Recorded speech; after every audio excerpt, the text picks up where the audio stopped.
नमस्कार, मैं आर के पाल आप सभी दर्शकों का स्वागत करता हूं आपके अपने न्यूज़ चैनल शहर का दर्पण में। अब सभी खबरें विस्तार।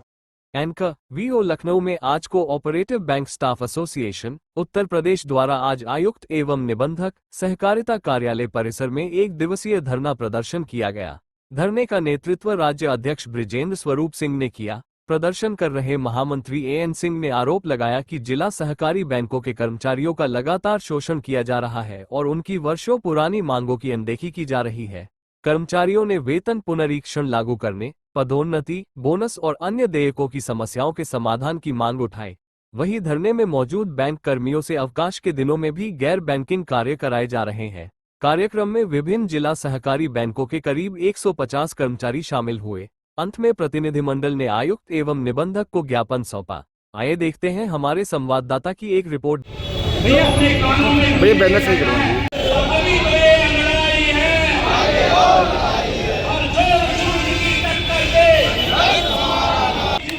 जिंदाबाद जिंदाबाद जिंदाबाद जिंदाबाद। हमारा संगठन कोऑपरेटिव बैंक स्टाफ एसोसिएशन जो वर्ष 1987 से पंजीकृत है, विगत 40 वर्षों से हम कोऑपरेटिव बैंक्स के कर्मचारियों की जीवन उत्थान के लिए, उनका जीवन स्तर सुधारने के लिए लगातार संघर्षरत रहे हैं। लेकिन विगत 10 वर्षों से स्थितियां ऐसी बनी हुई हैं कि संगठन की जो भी मांगे हैं या जो भी मांग पत्र है उन पर कोई भी कार्रवाई नहीं हो रही। यहाँ तक कि उनके साथ वार्ताएं भी संभव नहीं हो पाई हैं। जो भी वार्ताएं हुई हैं उनमें कोई भी क्रियान्वयन नहीं हुआ है। तो विवश होकर के हमको अपना आंदोलनात्मक कार्यक्रम घोषित करना पड़ा है। आज जो कार्यक्रम चल रहा है ये हमारा प्रांतीय स्तर का धरना है, जिसमें हमारे प्रांत के सभी लगभग जनपदों से हमारे साथी पधारे हुए हैं यहाँ। और हमारा मांग पत्र जो है वो मुख्य रूप से इन जिला बैंकों में लगभग 10 वर्षों से नियुक्तियां नहीं हुई हैं। 50% से कम का स्टाफ है। मानव संसाधन की बेहद कमी है। एक कर्मचारी पे लगभग 2 कर्मचारी 3 कर्मचारियों का बोझ लदा हुआ है। वेतनमान की बड़ी ही गंदी स्थिति है कर्मचारियों में। हमारे 16 बैंक ऐसे हैं जिनमें 2 से लेकर 3 दशकों से वेतनमान का पुनरीक्षण ही नहीं हुआ है। वेतन पुनरीक्षण लंबित रहा है, इस पर कोई सुनवाई भी नहीं हो रही है। विवश होकर के हमको यह धरना कार्यक्रम आयोजित करना पड़ा है। और हमारे जो अधिकारी बैंकों में होते हैं उनको कैडर अधिकारी कहा जाता है। इनके लिए कोई भी स्थानांतरण नीति बनी भी हुई है तो अस्थायी रूप से बनी हुई है, कोई स्थायी स्थानांतरण नीति नहीं है। एक अधिकारी 10 साल तक एक ही जनपद में कार्यरत रहता है और वहाँ की पॉलिटिक्स में जो पॉलिटिक्स से जुड़ जाता है और बैंकों का नुकसान हो रहा है। तो हमने मांग की है कि कैडर अधिकारियों की एक स्थानांतरण नीति बनाई जाए। इन 16 जिला बैंकों का वेतन पुनरीक्षण किया जाए।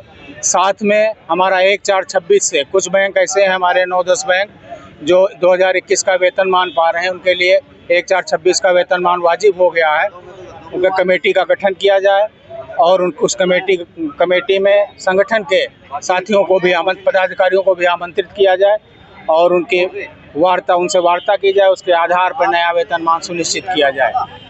हमारी बैंकों में वर्ष 2012 से 2017 के मध्य जो नियुक्तियां हुई हैं उनमें SIT जांच संस्थित कर दी गई और उसमें जो कर्मचारी नियुक्त हुए उनको आज तक बैंक का सेवा लाभ नहीं दिया जा रहा है। तो हमारी ये भी मांग है कि 2012 से 2017 तक नियुक्त कर्मचारियों को पूरे सेवा लाभ दिए जाएं तथा संगठनों के पदाधिकारियों से, प्रतिनिधिमंडल से प्रत्येक 3 मास पर निश्चित रूप से वार्ता की जाए। वार्ता के माध्यम से सकारात्मक हल निकाले जाए समस्याओं के। बैंकों में भर्ती न होने के उपरांत ये स्थिति है कि बैंक कर्मियों को बिना उनकी सहमति के सभी अवकाश के दिनों में बिना पारिश्रमिक गैर बैंकिंग कार्यों के लिए भी बाध्य किया जा रहा है, जिससे उनका पूरी तरह से मानसिक उत्पीड़न हो रहा है।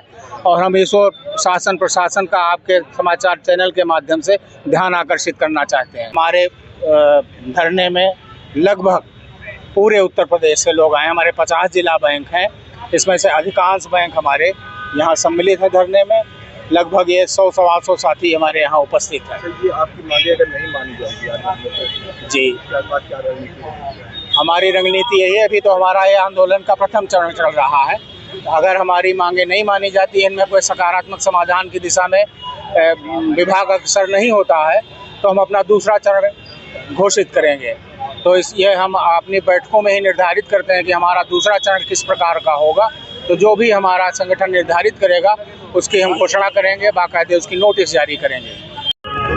बैंकों में भर्ती न होने के उपरांत ये स्थिति है कि बैंक कर्मियों को बिना उनकी सहमति के सभी अवकाश के दिनों में बिना पारिश्रमिक गैर बैंकिंग कार्यों के लिए भी बाध्य किया जा रहा है, जिससे उनका पूरी तरह से मानसिक उत्पीड़न हो रहा है।